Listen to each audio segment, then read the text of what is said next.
Mi nombre es Daniel Martínez, y durante más de una década trabajé en uno de los lugares más secretos y controvertidos del mundo, el Área 51. Como ingeniero especializado en sistemas de seguridad, fui seleccionado para unirme a un equipo de élite, bajo la promesa de trabajar en proyectos clasificados que, según decían, estaban destinados a proteger a nuestro país. Al principio, creí que mis tareas se limitarían a la creación de sistemas de defensa y la mejora de infraestructuras militares. Pero pronto descubrí que mi trabajo sería mucho más perturbador de lo que jamás hubiera imaginado. El Área 51, conocida públicamente como una base militar en medio del desierto de Nevada, es solo la punta del iceberg. Lo que el mundo no sabe es que bajo la superficie de esta instalación, se extiende un vasto complejo subterráneo, compuesto por múltiples niveles donde se realizan experimentos que desafían la comprensión humana.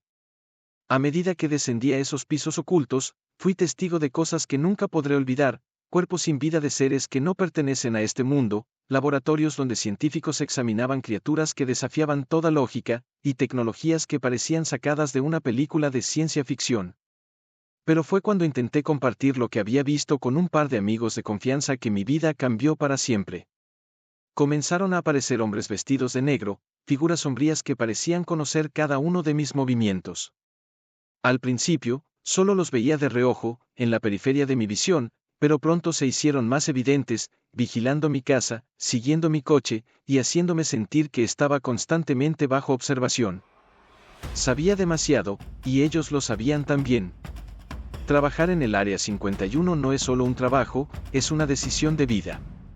Desde el primer día, te das cuenta de que estás entrando en un mundo del que no podrás salir indemne. La primera vez que vi la instalación desde el aire, me sorprendió lo vasta que era, rodeada por kilómetros de desierto. Sin embargo, nada podía prepararme para lo que se encontraba debajo de la superficie. Una vez que me integré al equipo, me llevaron a través de una serie de estrictos procedimientos de seguridad que incluyeron escáneres corporales, verificaciones de identidad y la firma de acuerdos de confidencialidad tan detallados que podrían hacer que desaparecieras del mapa si alguna vez los rompías. Al principio, mi trabajo parecía ser exactamente lo que me habían dicho, mejorar los sistemas de seguridad de la base. Pero un día, recibí una orden que cambió todo. Me dijeron que bajara al nivel 5, un área a la que solo se permitía el acceso a un número muy reducido de personas. El ascensor que llevaba a los niveles inferiores era diferente a cualquier otro que había visto. No solo descendía, sino que lo hacía a una velocidad que dejaba claro que estaba bajando a un lugar muy profundo.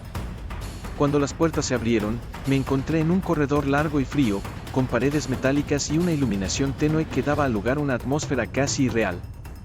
Me condujeron a un laboratorio al final del pasillo. Allí, lo que vi me dejó sin aliento. En varias mesas metálicas, bajo luces brillantes, yacían cuerpos. No eran humanos. Sus pieles eran grises, de textura suave y sin vello, con ojos grandes y negros que parecían mirar al vacío. Algunos de esos cuerpos estaban abiertos, y los científicos a su alrededor hablaban en términos que no entendía mientras manipulaban instrumentos quirúrgicos. Eran como autopsias, pero lo que estaban examinando no pertenecía a nuestro mundo. Intenté racionalizar lo que veía, pero no podía. Mis manos temblaban mientras intentaba cumplir con mi tarea, instalando un nuevo sistema de cámaras de seguridad que, según me dijeron, debía tener la máxima precisión. Pero mi mente no dejaba de pensar en lo que veía a mi alrededor. Cada detalle de esos cuerpos me parecía sacado de una pesadilla, las extremidades más largas de lo normal, los órganos internos dispuestos de una manera que no se correspondía con ninguna anatomía que conociera. Y lo peor de todo era la calma con la que los científicos realizaban su trabajo, como si fuera algo rutinario. Días después, me asignaron a otros niveles más bajos, donde se realizaban experimentos con tecnología que nunca había visto antes. Había máquinas que parecían fusionar materiales a nivel molecular, dispositivos que manipulaban la energía de maneras que desafiaban la física convencional, y estructuras que parecían estar en un estado constante de cambio, como si fueran líquidas y sólidas a la vez. Los rumores entre el personal sugerían que muchas de estas tecnologías no eran de origen humano, que habíamos encontrado estos dispositivos junto a los cuerpos que ahora estaban siendo estudiados. Cada vez que bajaba a esos niveles, sentía que me adentraba más en un abismo del que no podría regresar. Intenté mantener la cordura concentrándome en mi trabajo, pero la curiosidad me consumía. Quería saber más, entender qué era realmente lo que estábamos haciendo allí. Sabía que estaba jugando con fuego, pero la atracción era irresistible. Un día, durante un descanso, decidí contarle a dos de mis amigos más cercanos, que también trabajaban en la base, lo que había visto. Sabía que era un riesgo, pero necesitaba compartirlo con alguien. Les hablé de los cuerpos, de la tecnología, de los experimentos que se estaban realizando. Sus rostros reflejaban una mezcla de incredulidad y miedo. Me dijeron que debía tener cuidado, que la base estaba llena de ojos y oídos, y que no sabíamos hasta dónde podrían llegar para proteger sus secretos. Al principio, no les di demasiada importancia a sus advertencias. Pero eso cambió rápidamente. Una semana después de nuestra conversación, empecé a notar cosas extrañas. Alguien parecía estar siguiéndome. Al principio, pensé que era paranoia, pero pronto me di cuenta de que no estaba imaginando cosas. Había hombres, siempre vestidos de negro, que aparecían en los lugares más inusuales, en la cafetería de la base, en el estacionamiento, incluso en la calle frente a mi casa. No hablaban, no se acercaban, pero su presencia era constante, como una sombra que no podía sacudirme. Una noche, mientras volvía a casa, vi un coche negro estacionado frente a mi puerta.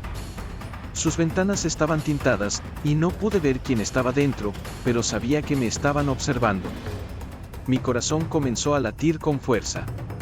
No podía quedarme en casa, así que di media vuelta y conduje sin rumbo, tratando de pensar en qué hacer. Sabía que había cruzado una línea, y que estaba siendo vigilado. Los días siguientes se convirtieron en una pesadilla. Los hombres de negro estaban en todas partes, siempre observándome, siempre presentes. Mi teléfono comenzó a hacer ruidos extraños, como si estuviera intervenido, y en más de una ocasión sentí que mi casa había sido registrada mientras no estaba. No había forma de escapar de ellos, y cada vez que intentaba hablar con alguien, sentía que los hombres de negro estaban más cerca, como si quisieran recordarme que sabían todo lo que hacía. Finalmente, me di cuenta de que tenía dos opciones: callar y seguir con mi vida, o intentar salir a la luz pública con lo que sabía. La idea de exponerme me aterrorizaba, no solo por lo que podría pasarme, sino por lo que podrían hacerle a mi familia. No sabía hasta dónde estaban dispuestos a llegar, pero algo me decía que eran capaces de cualquier cosa para proteger sus secretos. Decidí optar por el silencio. Seguí trabajando en la base, aunque con una sensación constante de miedo y paranoia. Sabía que los hombres de negro no me dejarían en paz, pero mientras no intentara hablar de nuevo, parecían dispuestos a mantener su distancia.